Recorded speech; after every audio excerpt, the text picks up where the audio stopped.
បាទសូមជម្រាបសួរអ្នកដែលកំពុងទស្សនាវីដេអូនេះទាំងអស់គ្នាថ្ងៃនេះផងដែរបាទគឺខ្ញុំមានខ្មុំមួយសម្បុកផងដែរដែលយើងយកមកអាំងបាទហើយនេះគឺជាការប្រឡាក់គ្រឿងរបស់ខ្ញុំហើយគ្រឿងហ្នឹងអត់មានអីទេបាទគឺខ្ញុំប្រឡាក់តែជាមួយនឹងរ៉ូឌីខ្ទឹមហើយនឹងម្ទេសទេបាទហ្នឹងហើយគឺប្រឡាក់តែប៉ុណ្្នឹងទេអញ្ចឹងយើងមកមើលការប្រឡាក់គ្រឿងទាំងអស់គ្នាគឺយើងប្រឡាក់យ៉ាងម៉េចឲ្យវាសព្វសាច់បាទហើយយើងតបជាមួយនឹងស្លឹកចេកបាទហ្នឹងឯងខ្មុំនេះប្រហែលជាខ្ទង់ប្រហែលជា1គីឡូបាទហ្នឹងហើយគឺយើងធ្វើការប៉ាតគ្រឿងវាសព្វសាច់ទៅបាទតោះរីករាយទស្សនាវីដេអូពេញអ្នកនរគ្នារៀបគ្រឿងដើម្បីអាំងខ្មុំ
ឆ្អិនហើយខ្មុំឆ្អិនហើយ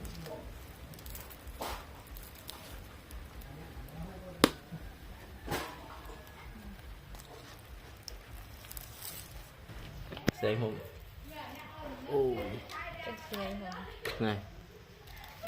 លេងចាំមានមិនឃើញយ៉ាត់ចាប់ពុតចិត្តដល់ខ្មុំដែលសាញចឹងណាចឹងមានផលប្រយោជន៍បងចូលនិយាយថាទៅដែរលោកមានដាក់ថាយ៉ាងមកទៀត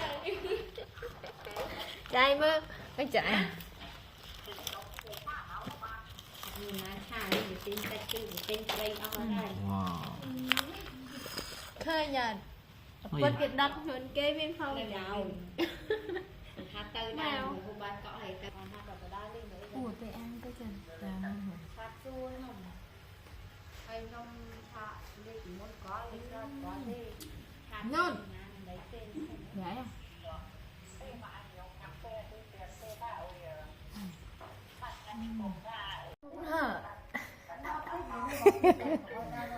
ឆ្ងាញ់នេះមុំអាំង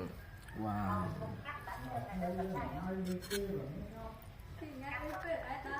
ចិត្តានេះបាទសូមអរគុណសម្រាប់ការទស្សនាវីដេអូនេះផងដែរបាទ